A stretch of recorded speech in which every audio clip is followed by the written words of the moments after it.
are letting too many people into our country. Just a few years ago, news stories like these filled America's television screens. Immigration is not an entitlement, it's a privilege. America must take care of America first.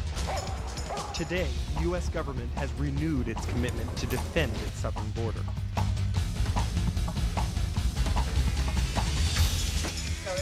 And it's costing American taxpayers billions of dollars. Is it working? We traveled from California to Laredo, Texas, to explore the conflicts that continue to plague the American border.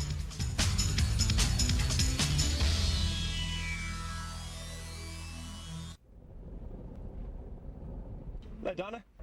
Ed and Donna Tisdale used to live in peace and quiet here on their ranch east of San Diego. What goes on out here, what goes on in Washington is a whole different ballgame. Just past that high tower line, that's Mexico. And where those pine trees are in the hill, that is the border. They say their property has become a freeway for drug smugglers and illegal border crossers. The last 2 or 3 days, we've had 30, 40 people through here. 40,000 people came through my ranch. How many people came across in the other 2,000-something miles? All they want to do is get from point A to point B, and they don't give a damn what they mess up in between. Radios, they carry night vision. I'd like to own a set of goggles like that myself, you know. So yeah, I'd say they got some pretty high-tech stuff going. We just started taking film of what was going on, and this is a tape of the illegals. They came through here every morning for months and months. For residents, the pain and frustration of having one's land overrun by illegal aliens is still fresh. And when you try and call law enforcement and it takes 45 minutes or 3 days to get a response, you know, it's a problem. So our questions to the law enforcement agencies are, you know, what are we supposed to do? Are we supposed to defend ourselves? Are we just supposed to let them, you know, run over and take control of our property? And the basic answer was yeah. But as frustrated as they are, the situation is changing along the American border. That's because the federal government has taken billions of dollars and aimed it right at the heart of the problem. Some right there. Arriba. Over the past 5 years, the INS budget has nearly tripled to $3.8 billion. Lots of the money has gone here. This is what's called a port of entry. It's the border crossing at San Ysidro, California, just south of San Diego.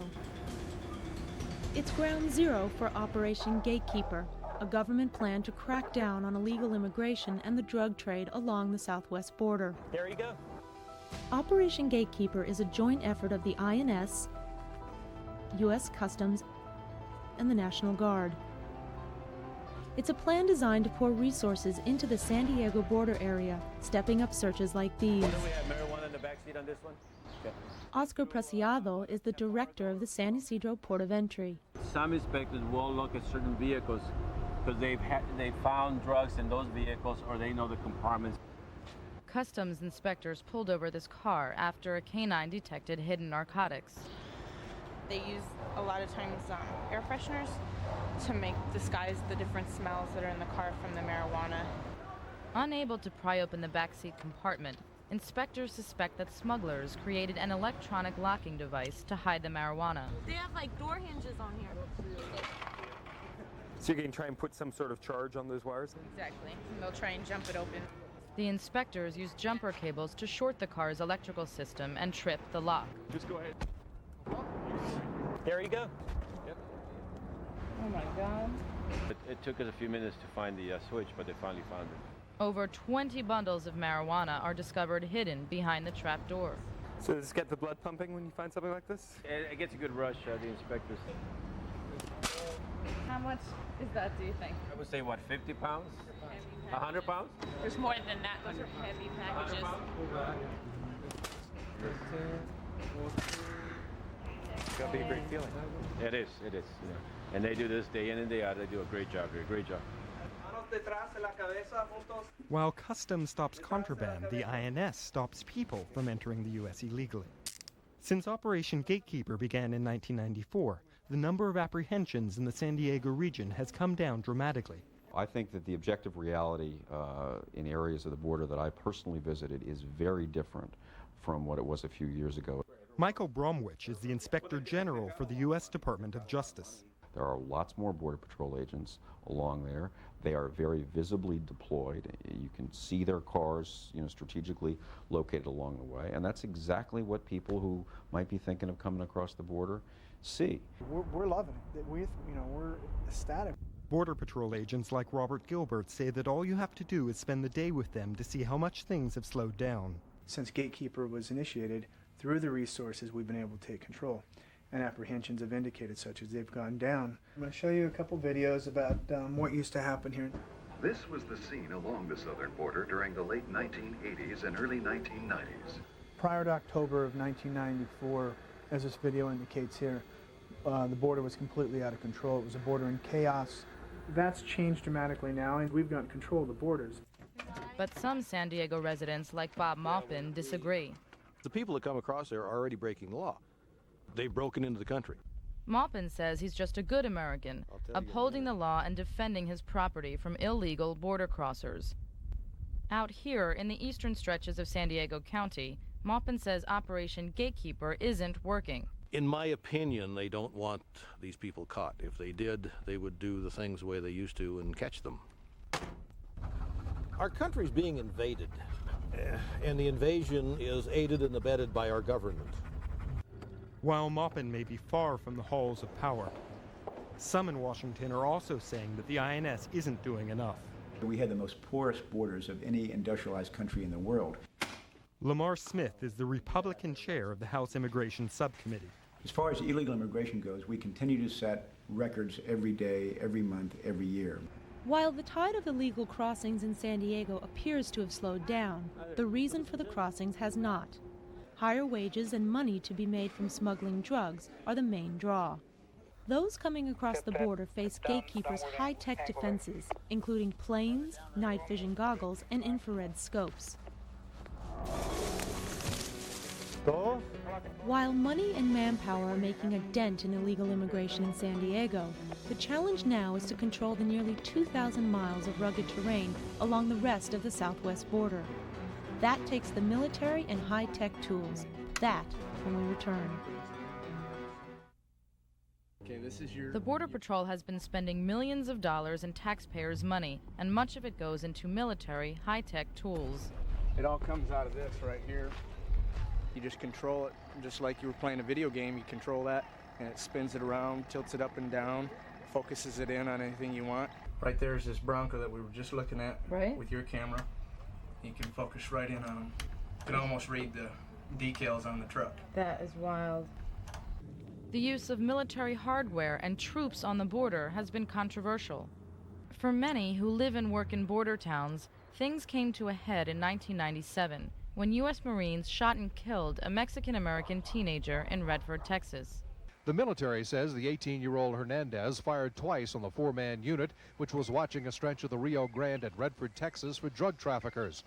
Our friend and son went to the grave, and the Marines went back to their activities, and I think that should be some kind of punishment. Soldiers are trained to do one particular thing, defend this country up to and including killing others to do so. Javier Becerra is the chair of the Congressional Hispanic Caucus. Border Patrol officers are trained to kill if possible as well, but under different circumstances. We should not be sending military personnel to do the work of civilian police. Until we are at war with that neighboring country to the south, I don't see why we need to send our military. Incidents like the Redford shooting have some locals worried that militarizing the border may lead to another tragedy. Here in Jacumba, California, a tiny border town east of San Diego, residents are outspoken about the influx of Border Patrol agents in their area. As we are standing here at this moment, there's 100 guys hiding in the bushes out there somewhere looking for Mexicans. Bob Mitchell says that Jacumba is under siege. There are more law enforcement personnel in this hamlet per capita than in Bosnia. Border Patrol is more invasive than the Mexican people themselves. Geez, I bet 20 come in and 20 leave, you know. There's not ever probably one Border Patrol agent that stays out here that long, so they don't know the people that are around here. We don't want to be harassed by the Border Patrol either because we pay taxes out here. We pay their salary, and they abuse their power. The store on the south side of the street is closed. They closed about a month ago. And the store on the east side of the street is for sale. And I really think their business is suffering because people aren't coming over and buying things like they used to. There has long been a symbiotic relationship between Hakumba and Hakame,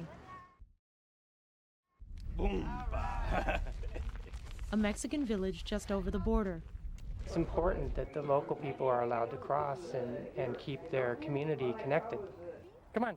Kirk Gellum is an American building contractor who has homes in both Hakumba and Hakame. This truck actually used to be in Hakame when I first came down here. We're in the back of Kirk's 1952 truck, and he's driving us over to the border to see if we can walk across and go to Hakame. I a lot of times walk through right here because I don't have to even lift my leg. I just step right through. So you just crossed into Mexico? Yeah, I did. And that's against the law, isn't it? I'm not sure. Where you going? Smitty's in Mexico. Okay, we're going to slip through here, and now I'm entirely in Mexico. Yep. All right, international border incident right here. Yep. Does it feel different being in Mexico? Oh, yeah. It always does. It feels a little bit more rural. What's it say up here on this wall? It has to do with going north and not to forget the people back home. And what you're seeing here is America on the other side. We hiked over to Hakame.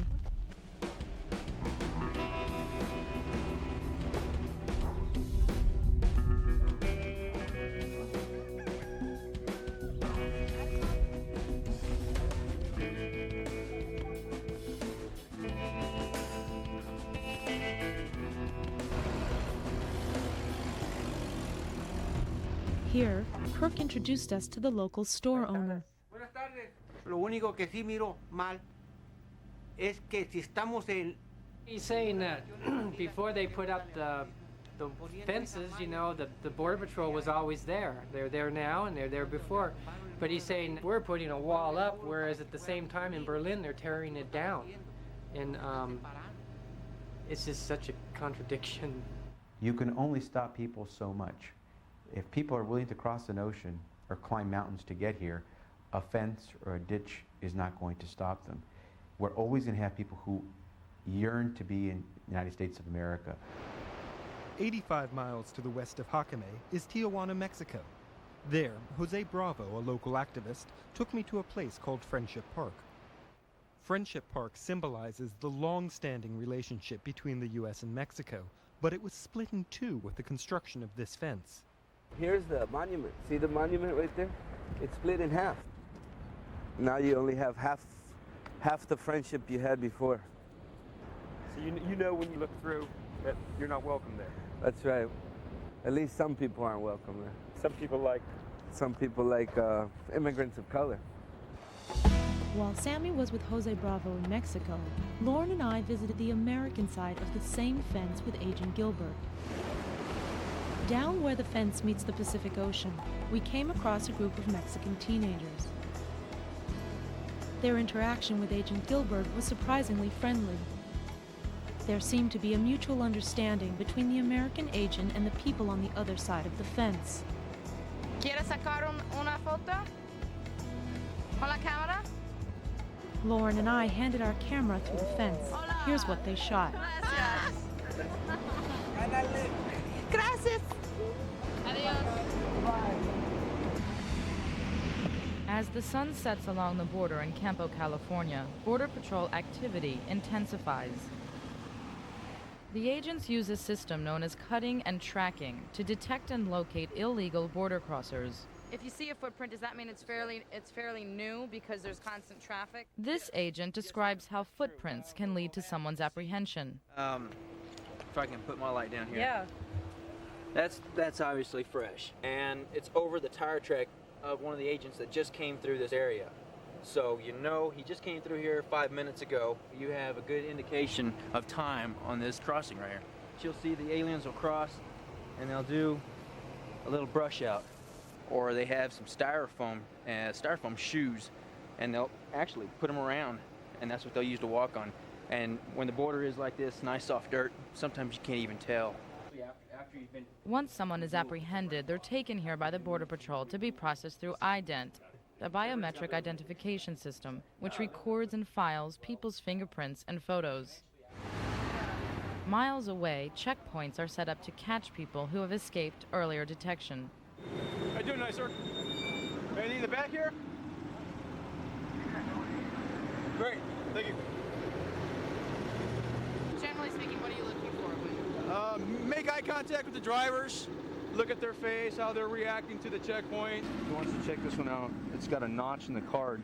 Every once in a while, they'll try to run a load through, and if there's a case that won't hold up in court, they'll end up getting turned loose, but they'll notch the card to let somebody else know that it's been a prior.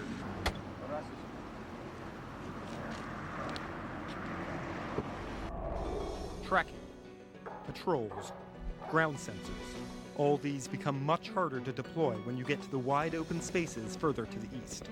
When we return, Nogales, Arizona, a notorious drug throughway, and the measures the government is taking to try and shut it down.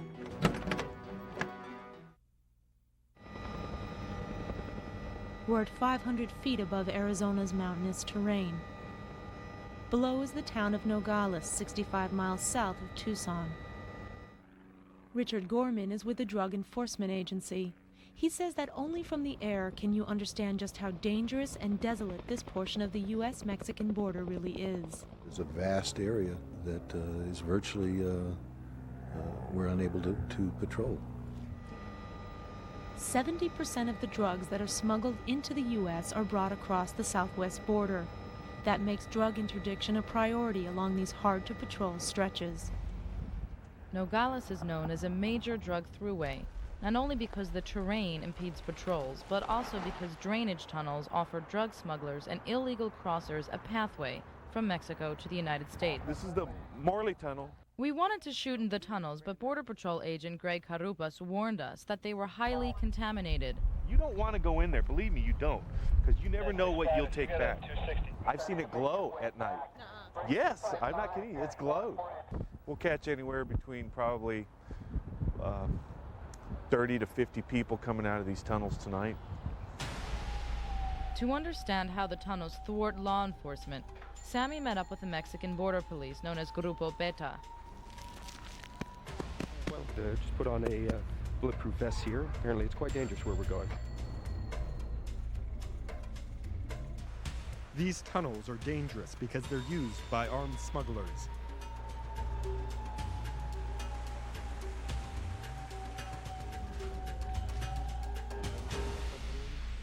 I saw grim reminders of people who had risked their lives to come to the U.S.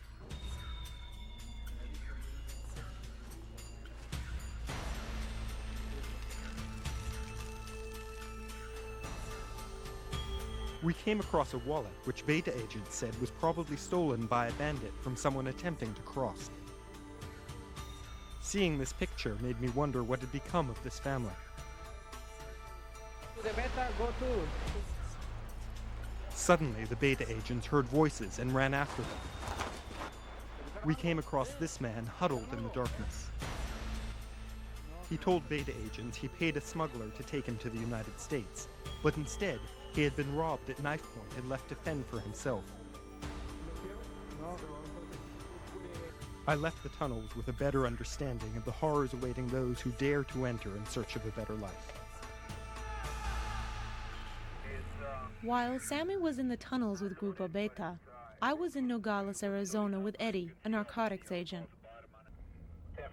Eddie is watching a van he suspects is being used to smuggle narcotics. So tell me, why is this vehicle suspicious? What is it that you guys see in this blue van? This van, they've already confirmed that it does have a compartment or a trap door that they can load it from underneath the So storm you're drains. basically saying that there's somebody in the storm drain who's handing the marijuana through the bottom of the van. Yeah. So it looks like nothing's happening with the van, but On the outside, yeah. Look, I'll show you what they mean by storm drains, where the bundles are coming out. These storm drains are used by smugglers to sneak drugs into the U.S. This is the van that they had yesterday. They took the seats out This is the hole that they were bringing the bundles in underneath. They had to have somebody in here setting them up, because there's no way they can reach from the storm drain through the hole, toss them over there, unless you were Michael Jordan, bounce it off the wall or something like that. Eddie showed me the marijuana confiscated from the van. These are the bundles that came out of that van yesterday. He points out how the drugs are packaged to slip easily through the narrow storm drains. It's easy money. You come across the border, you pack a 40, 50-pound load, carry it 2-3 miles to a car. That's a quick $500. You know, for somebody who lives in Mexico, $500 goes. They can make that stretch. Recent reports have criticized the Mexican government for not stopping drugs on their side of the border. But in Washington, there's a debate about whether sealing the border is the way to win the war on drugs. I don't think the way to beat the war or win in the war on drugs is to say you're going to try to seal the border.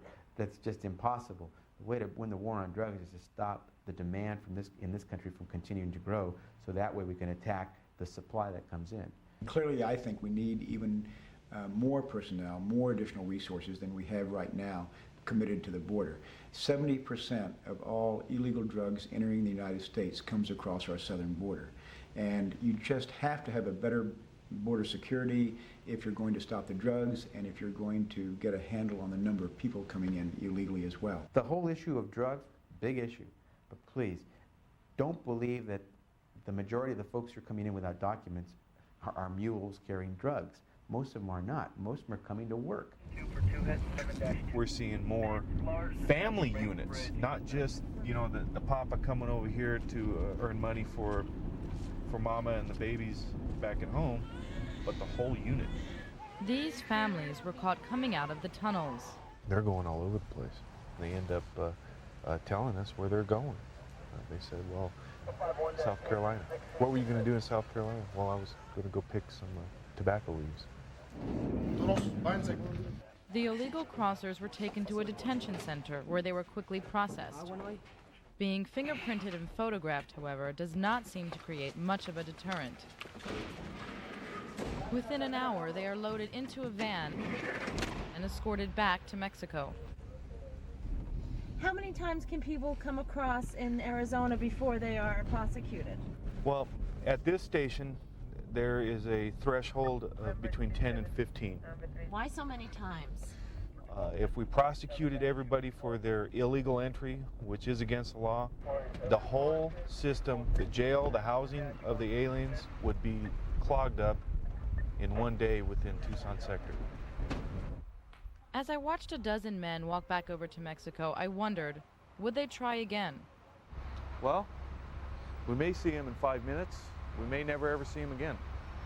You never know. Why do Mexican migrants cross the border? In search of work. So does moving jobs south of the border, a result of the North American Free Trade Agreement, make a difference? We'll see how NAFTA has created new problems for customs and INS in places like Laredo, Texas, when we return. It had been 2 weeks since we began our journey along the American border. Our last stop was Laredo, Texas.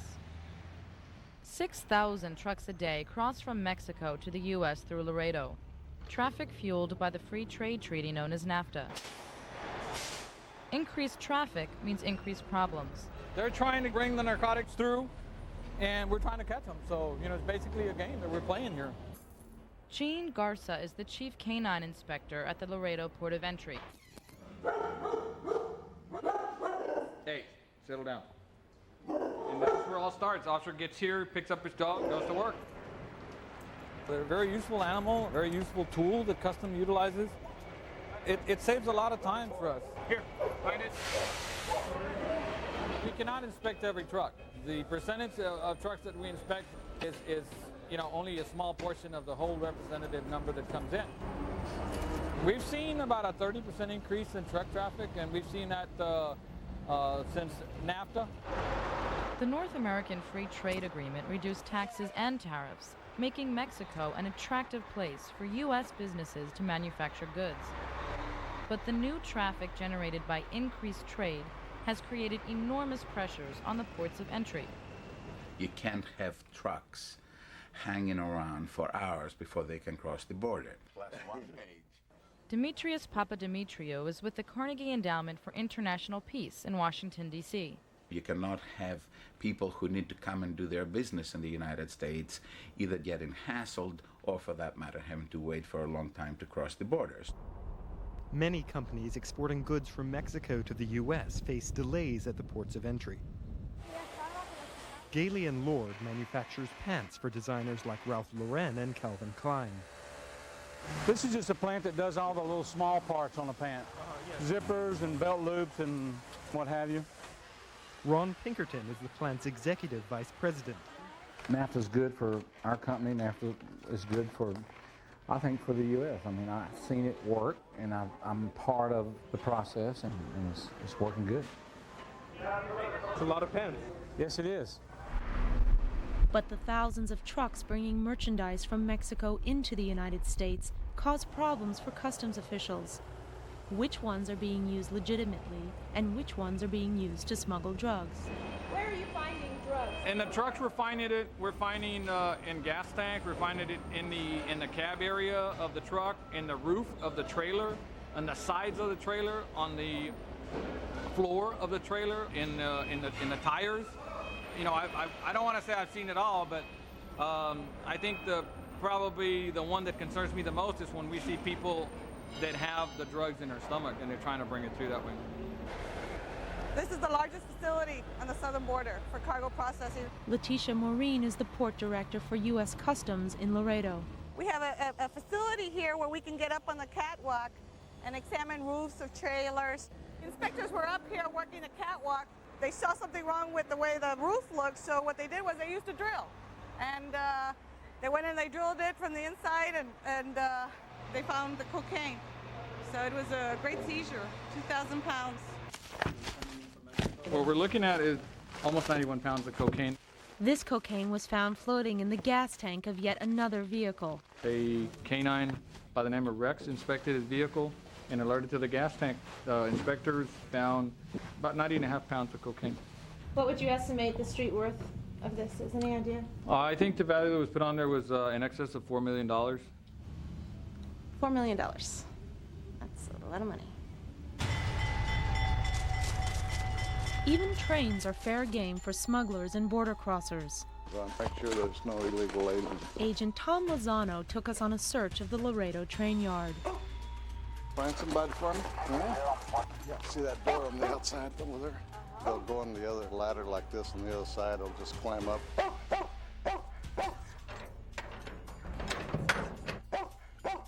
The vehicles are assembled in Mexico, and the people could already be smuggled inside of the trailer. We're going to have 4 up on top.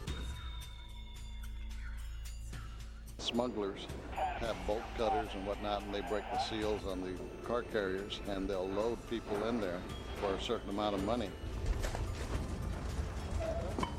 It's almost like the whole Wild West, where people used to track Indians down, etc.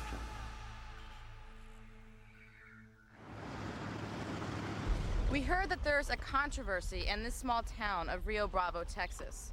Is it not sufficient to park a Border Patrol vehicle here and maybe over at the end of the street instead of building this road along the river? Cindy Cano, an attorney for the Mexican-American Legal Defense and Education Fund, is concerned that the road is part of a larger plan to militarize the border. So you think that this is a militarization of the border? Oh yeah, and you know, like I said, I think it's very naive of them to say, oh, they're just here to build right now, when in fact they're building an infrastructure for future use. She told me about an Army base camp being constructed nearby. It appears that they've built permanent barracks, they've built 10 helipads, which has caused a great amount of concern among a lot of the citizens here, because 10 helipads seems to suggest that the military is going to be coming in with a lot more soldiers in the future. So the fear about the military working with Border Patrol is that the military comes in, they're not trained to deal with people coming across the border, and so it can get dangerous. Right. And if there were to be, you know, any kind of covert patrolling out here, the residents wouldn't know about it until some tragedy were to occur. We visited the Army base camp that Cano told us about to hear the military's side of the story. These soldiers are here to do a specific mission for us, and that's to upgrade and improve these roads. Border Patrol agent George Gannot explained the need for better roads. By the time my agents get out here and get on these tracks, whatever we're following at that point, we don't know if it's illegal aliens or narcotics, they're already a good 8 to 14 hours ahead of my agents. If you have these clean roads, these nice fence lines here, well, that gives us faster access to those tracks and those people. Come on, move to shoot, move to shoot. Those roads would normally be built in Haiti, Honduras, Bosnia, someplace else. Now the United States and the local citizens are getting to return all their tax dollars. So the military here is not working to patrol the border with Border Patrol? Just the fact that they are military coming to the border to do something, automatically the red flag goes up and they say, oh, they're militarizing the border. When in fact we're not doing that. All we're doing is building the roads, and that is it. But why then were 10 helipads being constructed? The helicopters are the ones from the Army or whoever's down here doing training, and that's basically what this facility is for, as far as I know. It's just for more units to come down here and do training missions. Hey, first squad! While it's uncertain what the Army's long-term plans for the area are, some lifelong residents want the military on the border. Bud Natus is a cattle rancher. I'd like to see the Army stationed on the river all the time. I mean, we have the Army. What are we paying them for? To protect our country.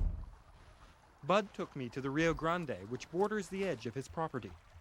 It's not even knee-deep here.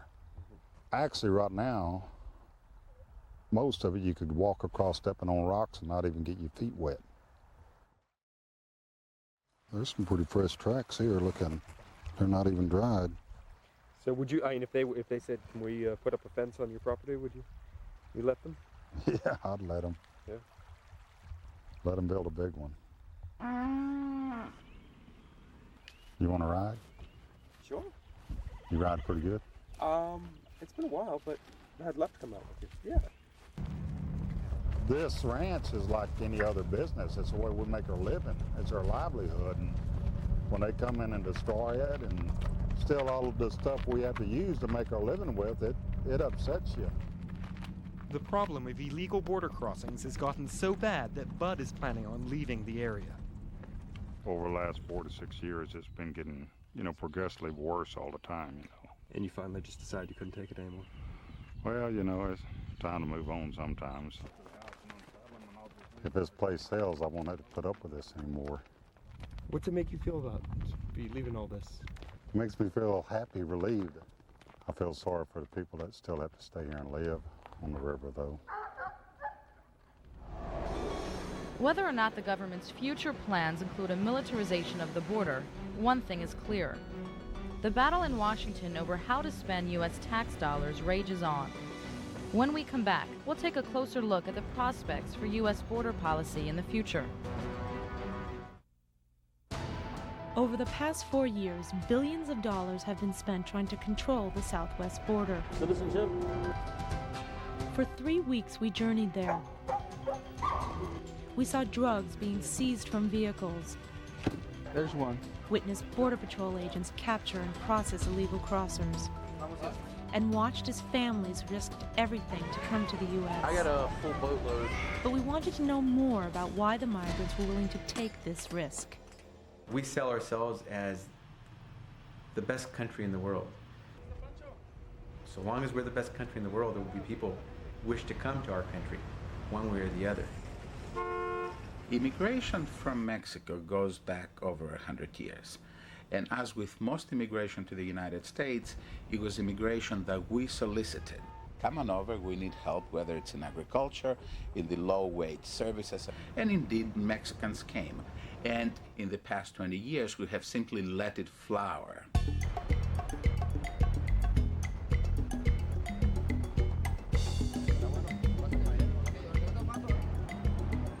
Many migrants cross into the U.S. through Tijuana, a prosperous Mexican city just 20 miles south of San Diego.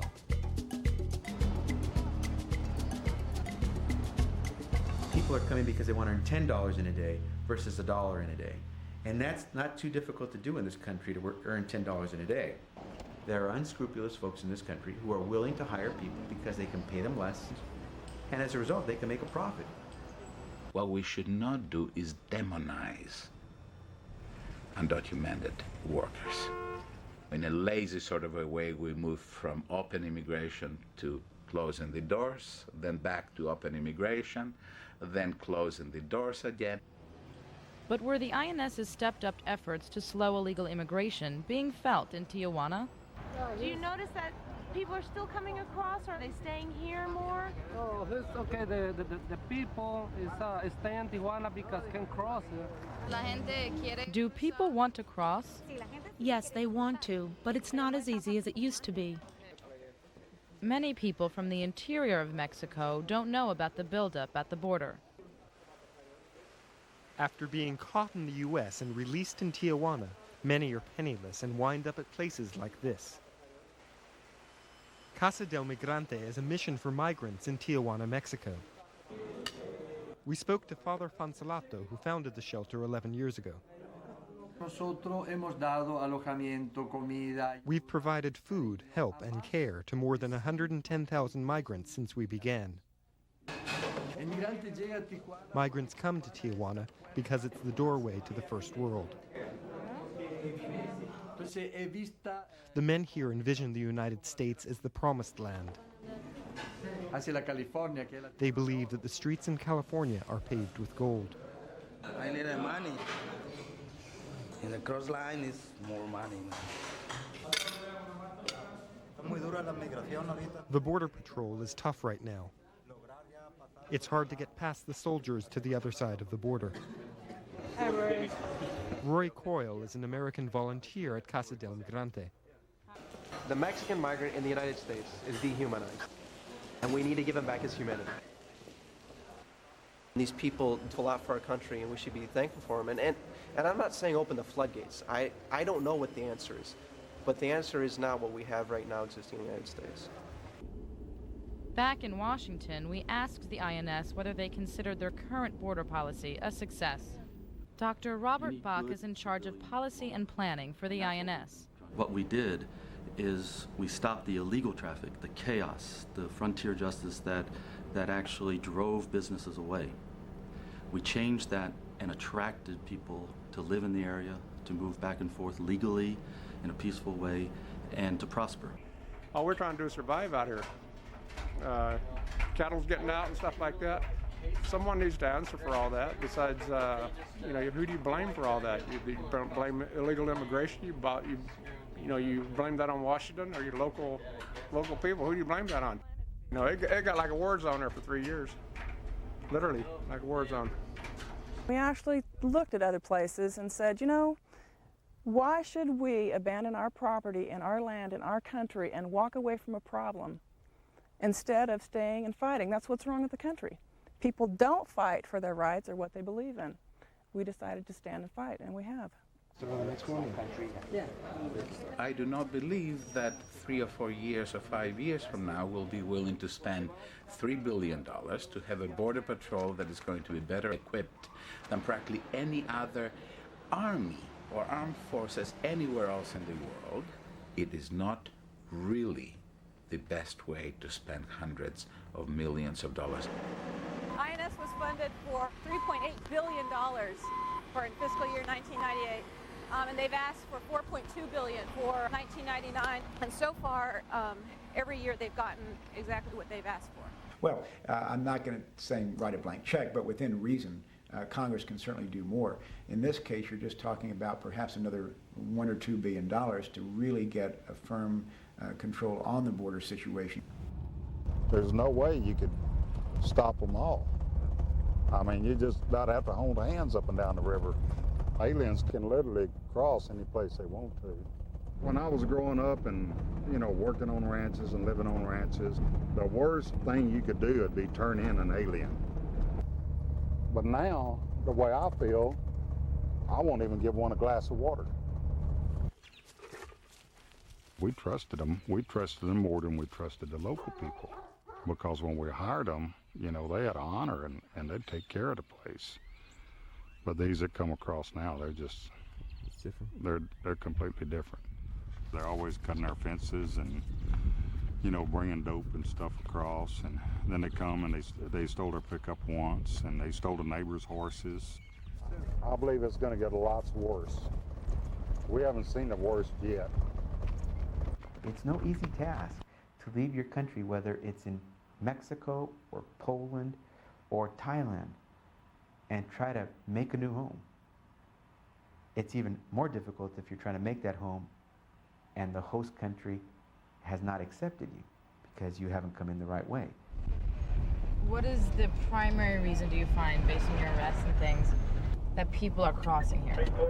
98% of the people that we catch are genuinely good people that are just trying to sustain a life.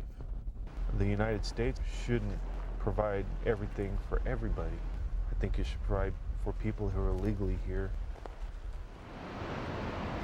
Do you ever formulate relationships with these kids who hang out at the border all the time? At one time, this entire area would be full of vendors. You could buy tacos, coconuts, Really? coconut milk, and all that through the fence. And so you would get to know some of the people just because you'd see them every day, and the change has been like night and day. I'm a man of both sides. I was born in this country that I'm standing in, and I live in the other country on the other side of that fence. To me, it's just a travesty that this has to occur. It's changed in the last couple of years. I mean, it was a much easier type of situation, much more relaxed. There's a tension here now.